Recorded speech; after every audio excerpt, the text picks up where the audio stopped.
Okay, so let's get started here. Can you give me a thumbs up? Can everybody see that okay? All right. Great. Excellent.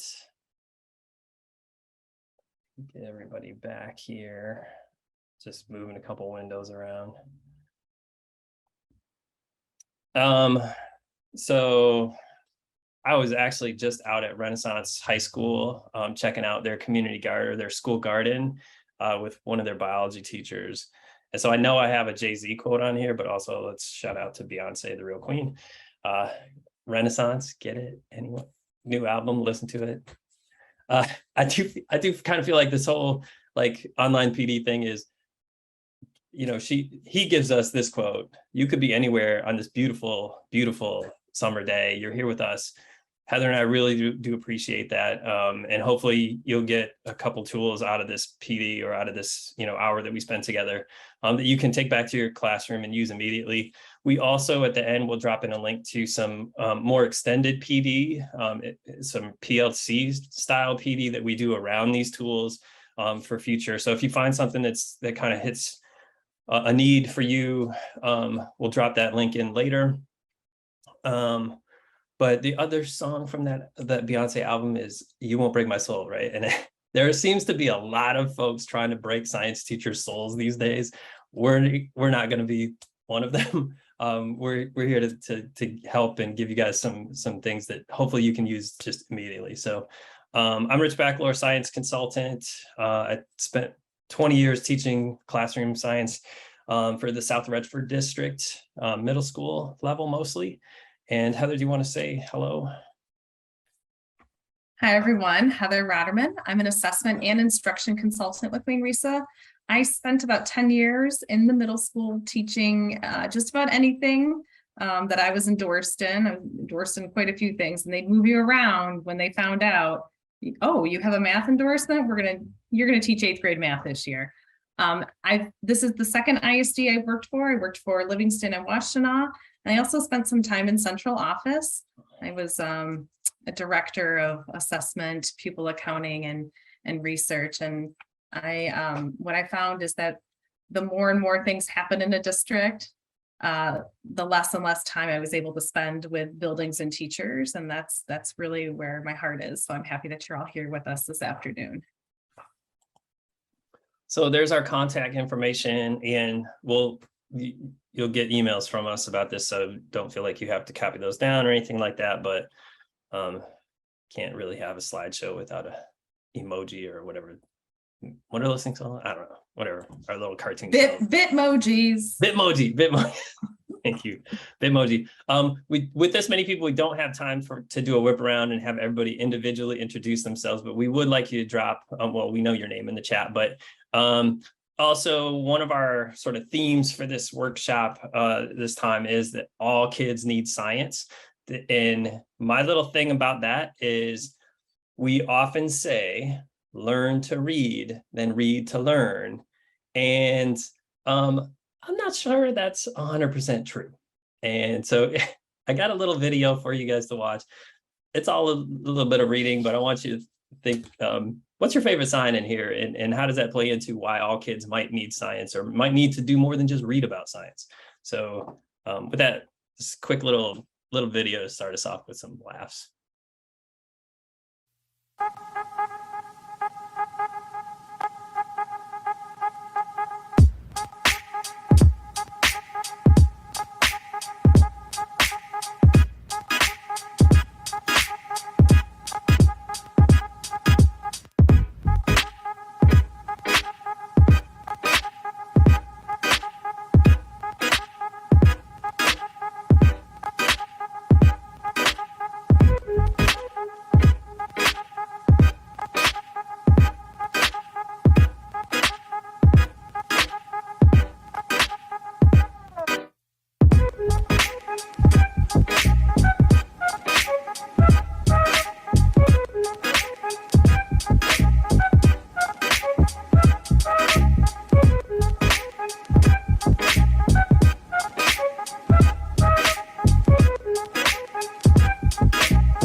All right.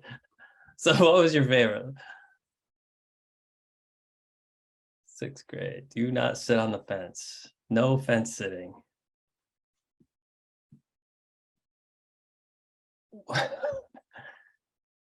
Yeah, the no stabbing one was my The favorite. no stabbing was pretty good. Yeah. I mean, also the math of the 0.0 no diving sign is kind of like, that one hit me pretty hard. Always open and then like Always open. closed. No stabbing. Also, we don't recommend you putting these up as classroom rules. Just if that needed to be said, I just wanted to say. So, but again, you can kind of see like there's a lot of stupid signs, and part of it, to me, as a longtime science educator, is like there's not enough science being taught. Or if it is, it's really not at that common sense level that we would hope science helps people live better lives, smarter lives. And so, just kind of let that sit with your brain. And we've got a couple of, I know time is fairly short today, but we do have a couple of things. We want to talk about why all kids need science. We just did that a little bit. We're also going to talk a little bit about the assessment system. Coming back from the original school closures, there was a lot of talk about learning loss, which may or may not be a myth. There was also a lot of talk about accelerated learning and remediation. And if we don't talk about assessment and kind of backwards design of this, then we're going to keep repeating the same trends that we went into. And so we want to talk a little bit about rebalancing the assessment system, knowing that math and ELA basically drive the curriculum because those are accountability measures that happen every year. But there's a space for science and social studies, and we got to talk about that a little bit, right? And then we'll get into the meat of what we're going to talk about today are really some discussion probes. These have been around for a while. They're not new, but we found them particularly helpful because they're simple. They really get at student ideas and help students talk through their ideas. And so that's the meat of what we'll be getting at today. And Heather, I'm going to have you guys talk mostly about this thing, but this is the balanced assessment system for Michigan science. And, on one end of it goes from the M-STEP to the other end is classroom formative assessment. And the way I like to think about that is the M-STEP is more like a digital or a disposable camera, right? Take a picture on that thing. You got to send it in. You don't know what the results are going to be. A lot of it's just going to be trash. And then you get the results back and you're like surprised if there's the good result. On the other end of that spectrum is digital cameras on our phones now. We can take pictures all day long and get lots of feedback right away. And so that's kind of how I see the system. I don't know, Heather, if you have a different analogy or how you want to explain that, but that's how I see it. No, I actually really like how you explain this, and it will be something that I use in the future because it's really relevant to our lives, right? Most of us have smartphones. I like to think of it as like granular sizes, like things that and things that teachers have like control over, right? Like M-STEP, snapshot in time. It happens once a year in the spring.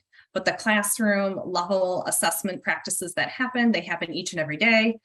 Sometimes we say minute by minute because you're constantly gathering information on how students are progressing in any of the content areas. But teachers have the most control over what is happening inside their classroom. And that is why Rich and I, when we talk about assessment, with teachers, we focus on tier 1 instruction, because high quality tier 1 instruction in all content areas, science and social studies included, is really what's going to prepare our students to be successful on the M-STEP. If we're not putting forth those really relevant, engaging opportunities for students to learn, they're not going to do well on the M-STEP. And so preparing for the M-STEP really happens each and every day in the classroom. It's not a separate, we have to pause and do our M-STEP prep.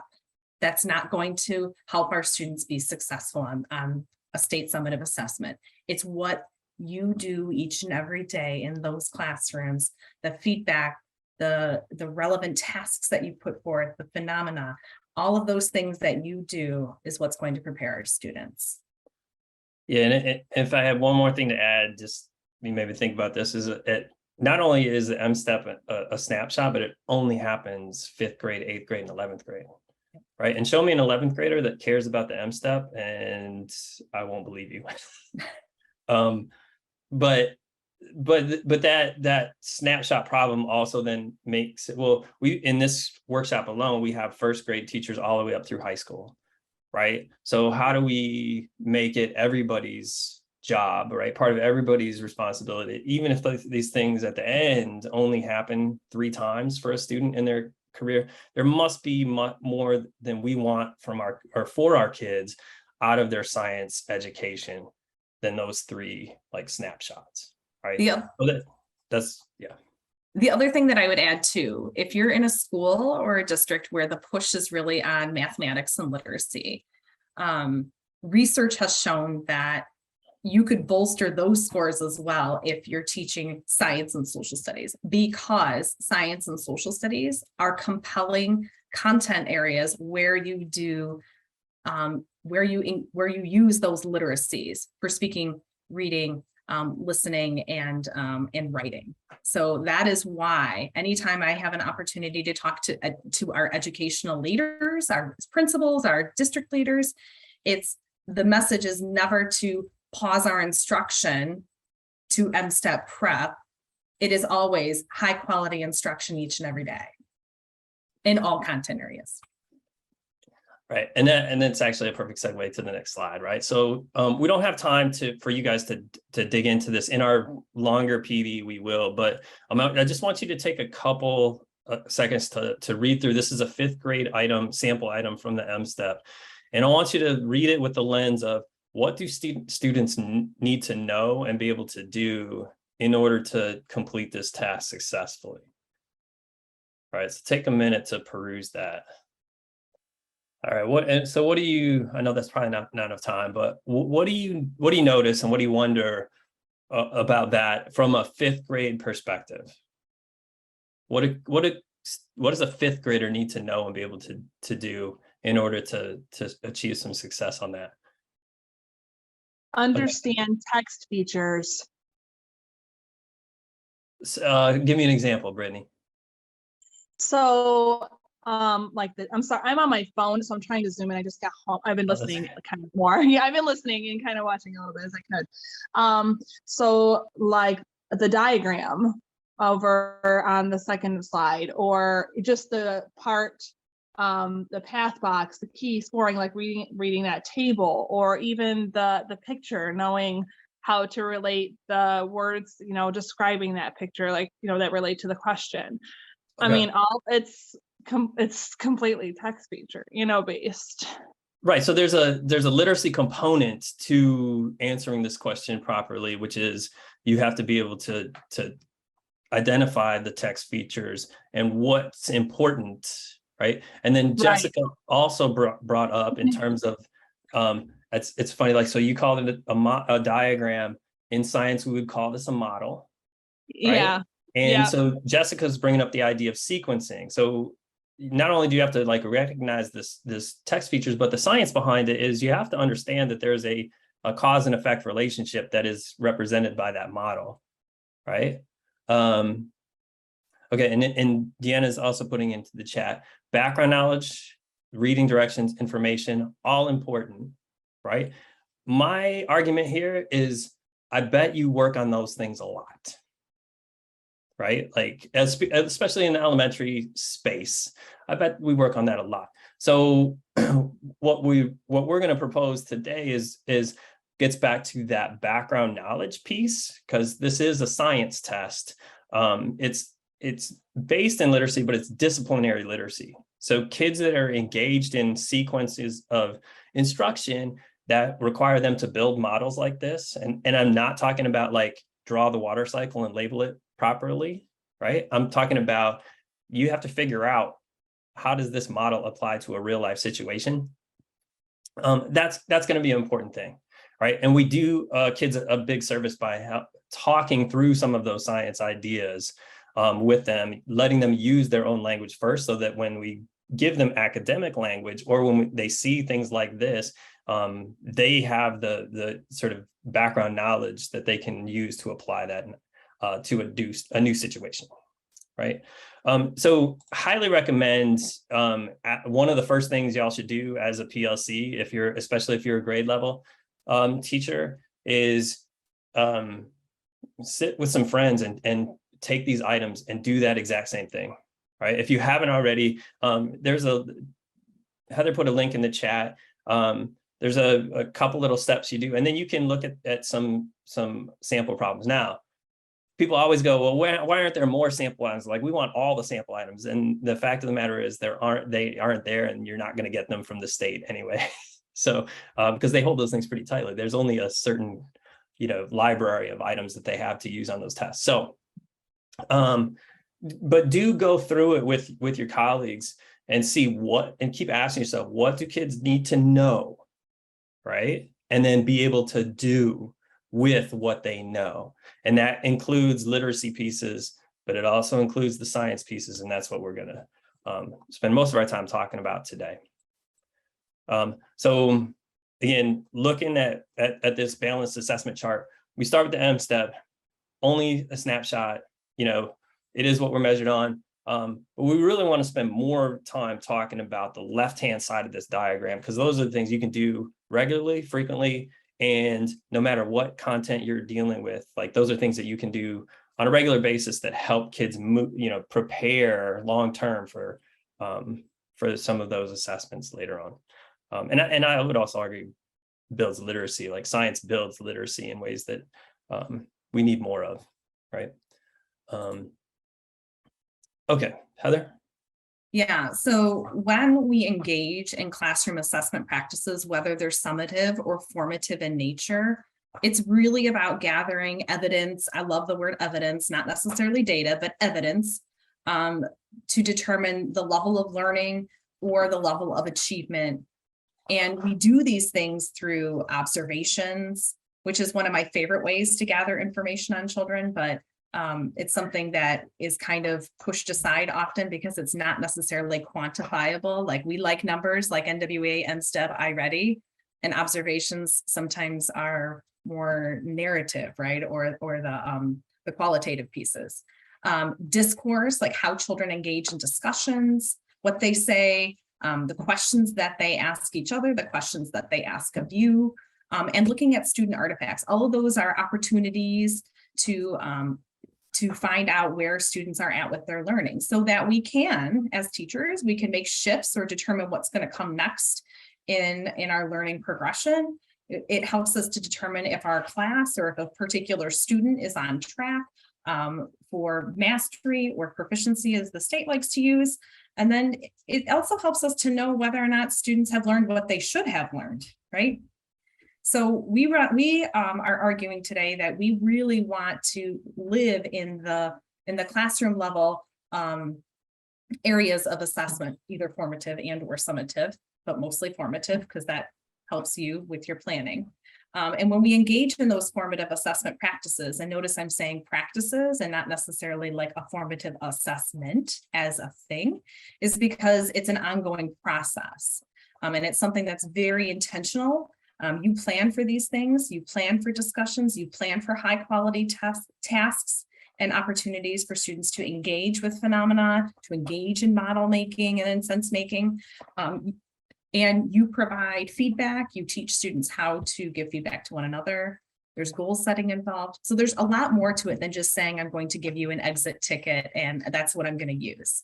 Okay, so it's a process, but the biggest part about this process is that it's not only used by teachers, it's also used by students. Like, we're sharing this information with students so that they know where they are at in the learning, and they can work hard to make changes in their own learnings, in their own ways of learning as well.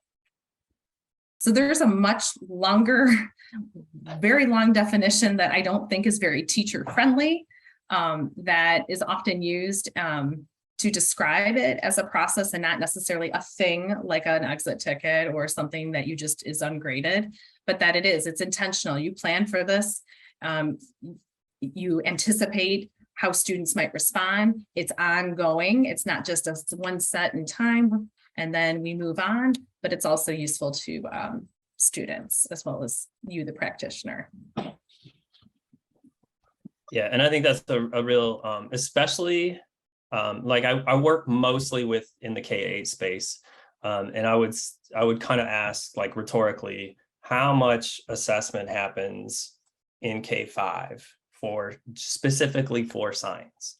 And I'm going to guess that the answer is like not very much, or maybe at the end of a unit we'll give a unit test or something like that. But so that's again why we try and talk about rebalancing. And here is one of the best tools that we have found. It's not, again, not new, but this is one of the best tools. Oftentimes in some of the curricula that we have, the formative assessment tools are lacking, right? And they will say, have a discussion with your students about changes in matter, okay? And most of us go, well, okay, now what? So these tools are simple to use. They are aligned to specific content areas and to grade areas. They can be used across grade areas to see how kids are progressing with those ideas, or if they're changing their ideas over time. And so that's just a few of the reasons why we like these a lot. And if you are a district with a COSA or someone with a coach on special assignment from the literacy world, or a science, you have a science leader that is in our elementary group, they have copies of these books with all of the probes that we're going to be talking about. Okay, so that's at your district office. If you're not sure what I'm talking about, again, just shoot me an email. I can tell you who we purchased those through a grant for districts with COSAs, because we felt like the science literacy connections using these in discussion prompts was such a powerful tool that we wanted to share that. So again, if you're in a Wayne County district, and you want to know who in your district has copies of all of these books, just let me know and I can tell you who that is. Okay. So quick little reading. Again, we want you to kind of peruse this as a link between science and some of the speaking and listening skills and literacy. And again, that goes across grade levels.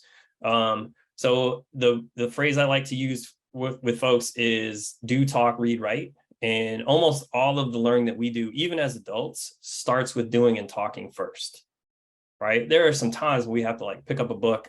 But I'll tell you, like most of the time, like if there's something broken at my house now and I don't know how to fix it, I go to YouTube and watch first, right? Because I'm going to try that out. I think that's kind of what we're after here as well. So take a minute, peruse this article, and then we're gonna show you a couple of tools and have you practice using them together.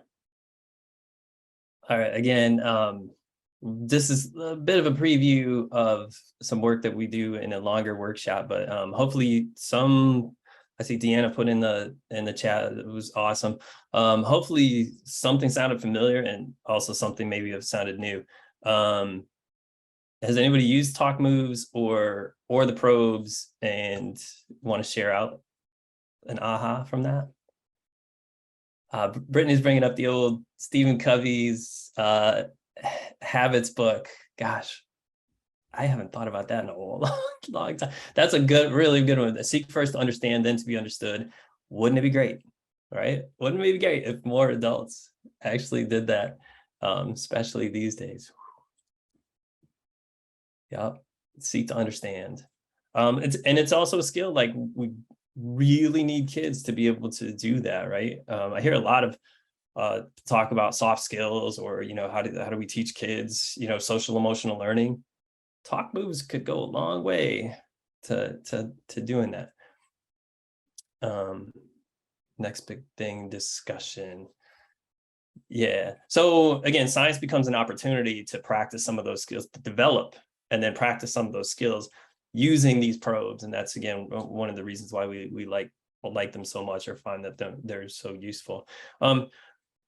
Anybody else use them before or want to jump in here real quick? It's authentic. Yeah. Jill says the phenomenal science curriculum encourages some of these skills. Students create a model with a group and revise the model. Absolutely. You will see. Thanks for bringing that up, Jill. Like in the next generation science standards, argumentation from evidence is one of the primary practices that is taught and assessed by the M step. So again, do, talk, read, write. So the probes help kids do and talk through some of these argumentation pieces that they end up having to be assessed on later. And again, the probes are just a really simple way to do that. So we did put up here, this is one of the things we want you to kind of try out with your group when we put you guys into groups. Yeah, pre-K. I don't think, I think this is just a human thing. Like we should, Deanna's talking about starting this in pre-K. Yeah, I mean, kids are capable of having these kinds of reasoned arguments from a very, very early age. And I think that's why we got to do more than just like do fun science like activities with them, is actually engage kids, even from the youngest age, to develop this skill. You know, we've always said science is something you do, right? It's not just a thing you know, it's a thing you do. And this is one of the key practices for that. Can I add to that, Rich? Please, we have a couple things that are going on in the chat. Yes, we are definitely, like, this definitely applies across content areas, especially if you are a secondary and you delved into those disciplinary literacy essentials. Like argumentation happens throughout any of the content standards, right? Like justify your thinking by, you know, through writing or through speaking. So, or using evidence to support, like we see it throughout. But somebody mentioned that these are helpful to get other kids to talk. And that's why we say that the talk moves, it's an equitable entry point for kids, especially if you have students that maybe don't have the vocabulary or like just even the oral language skills yet, or if you have multilingual students or students that are acquiring English as their second language or third or fourth language, like this is an opportunity for students to talk and share ideas instead of following a traditional, I'm gonna ask a question and I'm gonna like wait for everybody to raise their hand and then I'm gonna call on one student. This allows every student an equitable entry point into the discussion or into the task. Yeah, it's a really good point, Heather.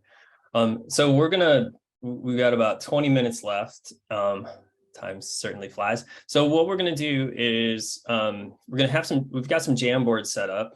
They're super simple. We're gonna, just to save time, we're gonna randomly throw you into a group with one of those. We'll put the links to those in the chat. And what we'd like you to do is first do, and I know we got a mixed grade level group, right? So we picked a variety of these things. Some of them are a little more, you know, elementary, middle school. I would argue you can even do the ones that we picked with high school folks on the argumentation side of things, like what's actually your reasoning behind that. But what we want to do is have you do it on the Jamboard as if you were a student, right? You'll do that with a small group, and then using Teacher Hat, we have another page set up with the talk moves across the top, and wanted you to just kind of brainstorm. Okay, so again, thinking about how would I engage students using the talk moves with this probe. And we want you to just come up with some sample sentence starters, like how would you use this probe if you wanted more participation from the whole class, and then write that out as a sticky note on there. So we're just going to play around with these. So the first choice is it living? Oh wait, did I say choice or random? I can't remember. I think you said random, but we can do random. whatever. Okay, so you're gonna. It's going to be a little unsettling, but you're going to get either thrown into, is it living? How far did it go? Little mathy one right there. One about light and shadows, or is it matter? And again, like when you go to the Jamboard, we'll start dropping the links to those in there. When you go to the Jamboard, the first page will be to have you do the probe, right? So do it as a whatever you fifth grader or whatever grade you want. And then the second page is put your teacher hat on and try it out. How would you plan for using this probe? What kinds of talk moves do you think might be the most helpful as you were doing it? Okay. And we'll do that for about 10 minutes and then we'll come back and debrief. All right, welcome back. And again, I know that wasn't enough time to really dig into the teacher hat side of things, but can somebody from the living group, what did you think? How did it go? Useful, not useful? How would your kids answer that? And how I thought it went really well. I try to ask questions like that in my classes because I went to those NGSS seminars and they recommended talk moves, and I tried them last year, and I actually got a lot more students to participate than in the past because they'd hear other kids talking and not just have to come up with their own ideas, but build off of others. Awesome. Yeah. Thank you, Erica. Anybody else want from the living group? All right. How about a share out from the light group? That's the same as the shadow group, right? Yeah. Lights and shadow. Yep. Sorry. You're good. We actually focused our conversation a lot on how the talk moves are just very applicable to like all situations. Like there's it's very easy to use those, and they're basically like sentence starters or sentence frames. Like you could stick them on the wall and apply it a lot during the day.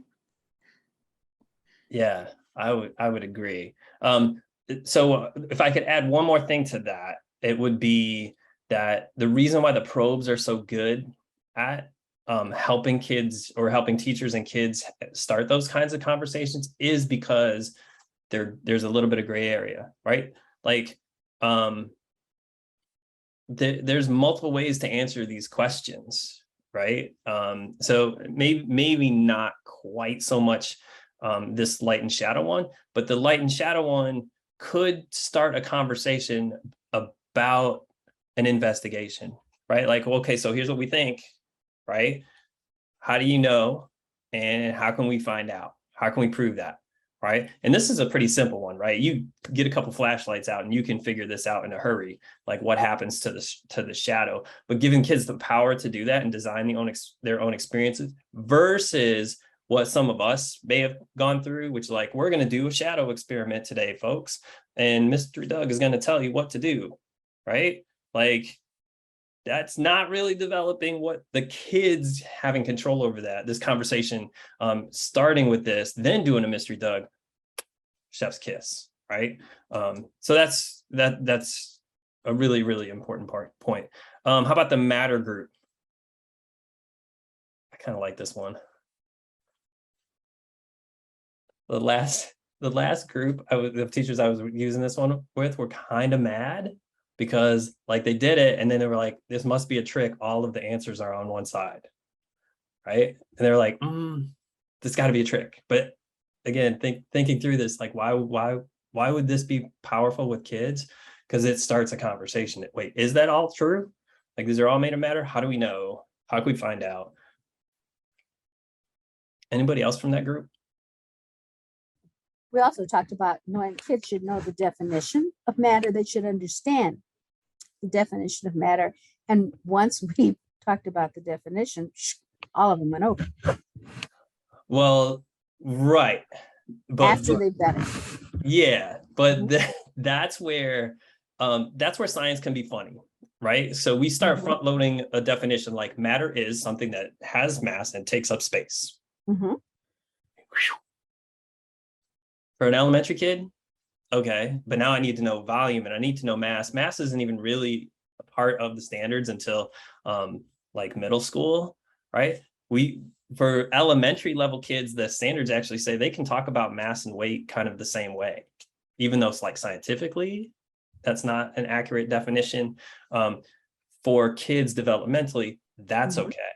Right. So we got to be careful about front loading the definitions because the definition could actually come out of this. Right. Like, well, what do all of those things have in common? Right. And then the list starts generating. That's another actually in the standards. That's a cross-cutting concept.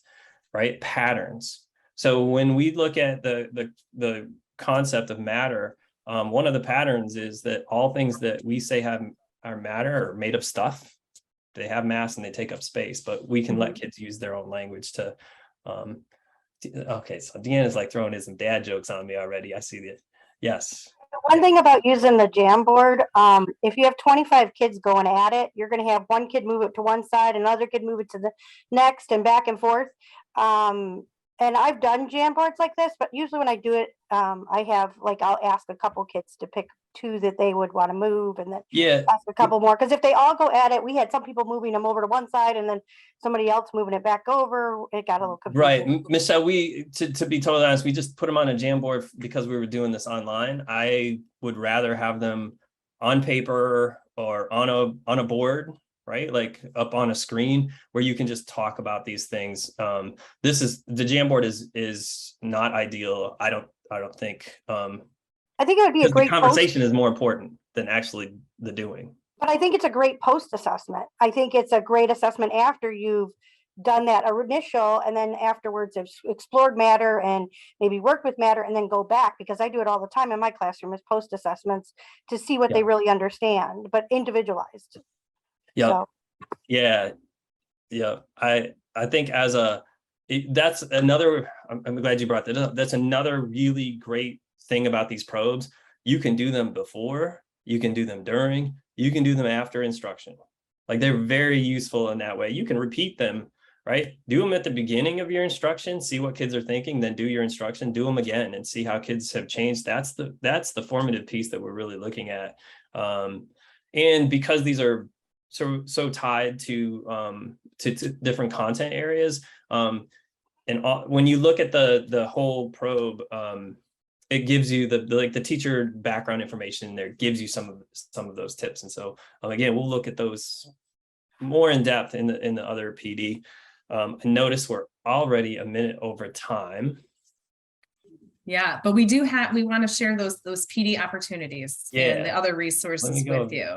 Let me go back to sharing my screen here. So if you'll hang with us for just a few moments. One more second. Okay, so again, links to the resources. These are books. There's a million of them on NSTA's website. They're about $20 a book.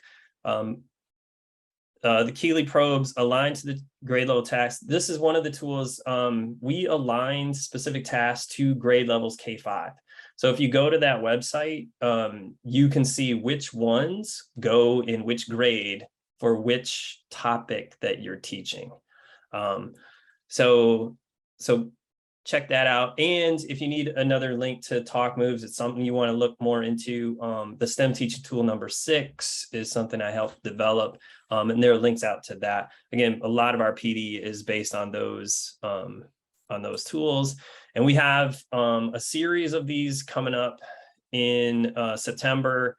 We're going to cover in each of these meetings. One will be strictly life science, one will be strictly earth science, one will be physical science, and then one will be engineering. And it's combining some of the text tools and literacy pieces that we talked about earlier, as well as the Page Keeley probes and how to assess on a regular basis to make sure kids are making, the kind of progress that we would hope they would in science. So, sorry, we're a little bit over time. I really appreciate, again, the idea in this quick 1-hour blitz, throw some ideas and tools out on the table, and hopefully there's something in that hour you can use. If you found something that you want to know more about, email me or Heather. The recording will be coming out, and you can also share that in PLCs back at your buildings or within your districts. If that goes well and you'd like to have us out for more one-on-one support, we do have a PD request form on the website that you can use to request us to come out to the building for more personalized support. So thanks everybody, we appreciate you. Heather and I will stick around for a few minutes if anybody had questions.